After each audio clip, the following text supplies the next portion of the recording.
What's up, Double G Army Gage here? Today we're doing a little science experiment.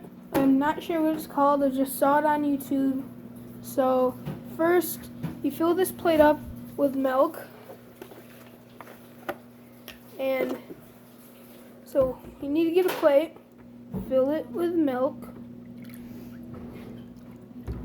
Okay.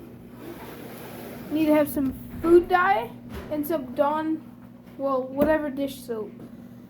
And so pick whatever color you want.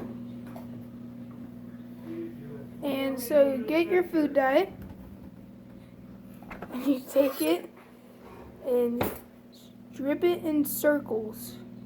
Make sure you use a decent amount of food dye. Add yellow.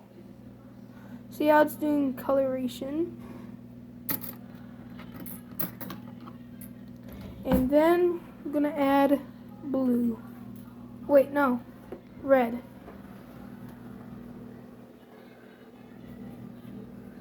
What you need to do now is get your dish soap and watch the magic happen. Boom. It's really easy. You can do it at home.